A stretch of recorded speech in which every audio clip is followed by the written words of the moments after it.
Assalamualaikum warahmatullahi wabarakatuh. Selamat pagi, salam sejahtera untuk kita semua. Apa kabar para sahabat YouTube dimanapun Anda berada? Semoga semuanya dalam keadaan sehat walafiat, tak kurang satu apapun, lancar rezekinya. Amin ya robbal alamin. Kembali lagi dengan channel YouTube Sawit Dan. Hari ini Ahad tanggal 5 Februari 2023. Info mengenai harga TBS sawit, harga minyak sawit CPO, juga berita sawit lainnya. Kita mulai dengan berita sawit. Info sawit Bogor. Berikut segudang alasan minyak sawit ramah lingkungan.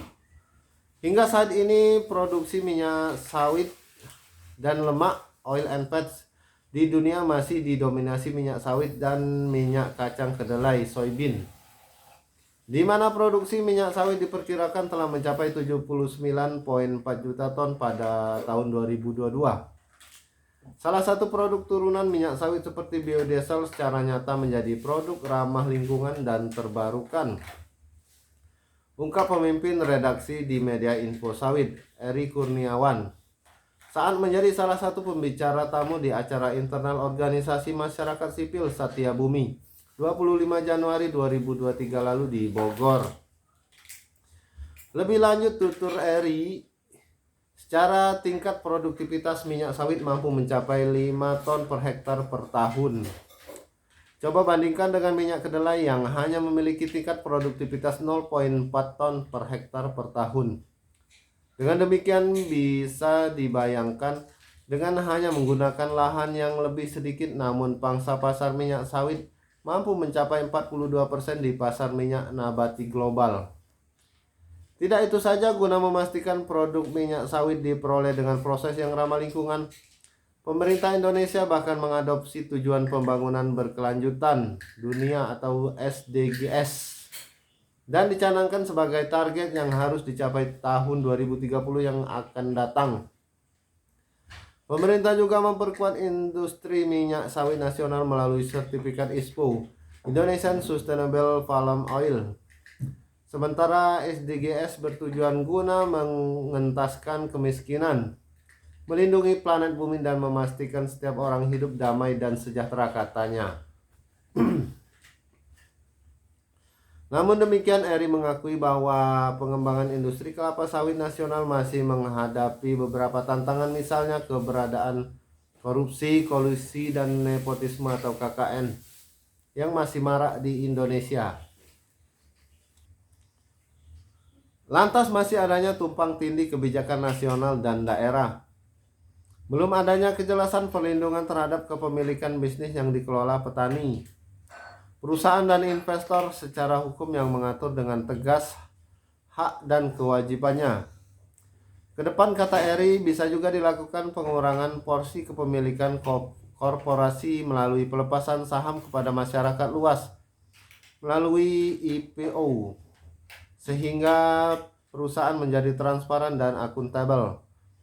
Pemerintah juga perlu memberikan kepastian pasar domestik yang jelas melalui roadmap industri dan keberpihakan pemerintah terkait penggunaan produk-produk yang ramah lingkungan dan terbarukan dengan menggunakan bahan baku dari minyak sawit.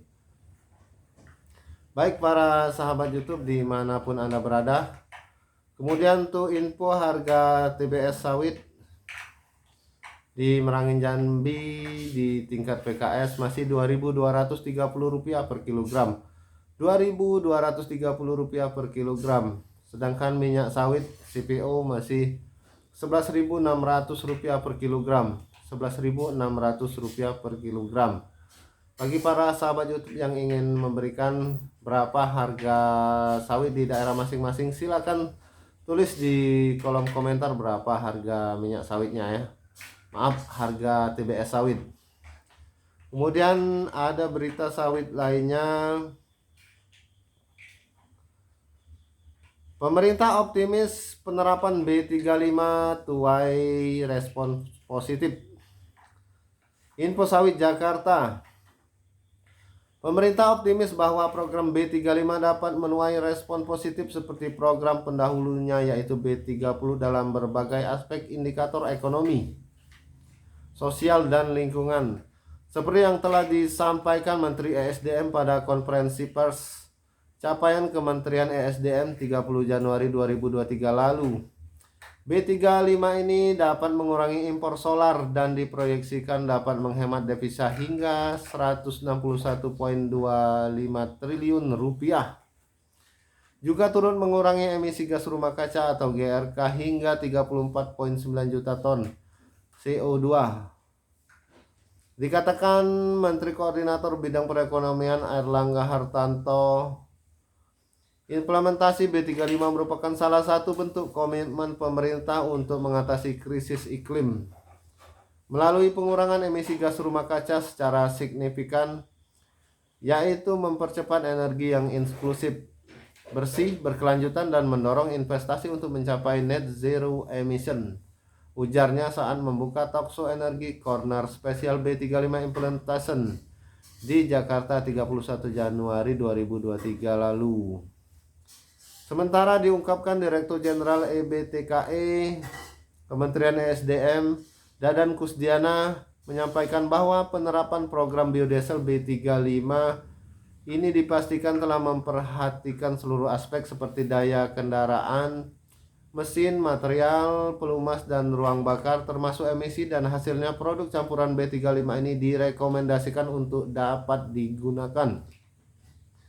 Kesiapan program B35 hingga siap diluncurkan menurut Dadan merupakan keterlibatan dari berbagai pihak dengan melakukan kajian secara terbuka, transparan, dan objektif.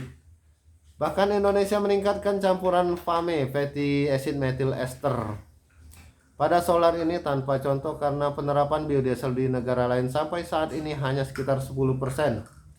Yang dilakukan Indonesia adalah bukti dari kebersamaan, penerapan teknologi dan program yang dilakukan secara bertahap dan jauh ke depan, kata Dadan dalam keterangan resmi diperoleh Info Sawit belum lama ini.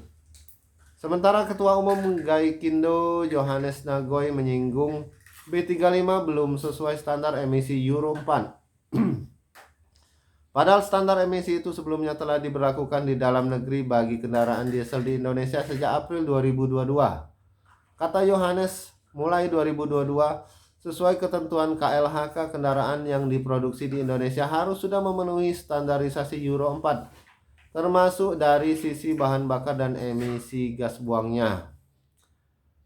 Lantas setiap tahun 230.000 sampai 300.000 kendaraan diesel terjual di dalam negeri. Ini diambil dari rata-rata penjualan kendaraan diesel yang mewakili 23% total penjualan kendaraan roda 4 di Indonesia. Maka dalam 5-6 tahun sebanyak sekitar 3 juta kendaraan berbahan bakar solar yang seharusnya diganti dengan B35 akan perlu menerapkan standar Euro 4, kata Nangoy, seperti diwartakan Antara. Baik para sahabat YouTube dimanapun Anda berada, mungkin sekian dulu info dari sawit dan kali ini mengenai harga sawit, harga CPO minyak sawit, juga berita sawit lainnya. Mohon maaf jika ada kekeliruan kata atau salah ucap. Saya akhiri, wabillahi taufiq wal hidayah. Wassalamualaikum warahmatullahi wabarakatuh.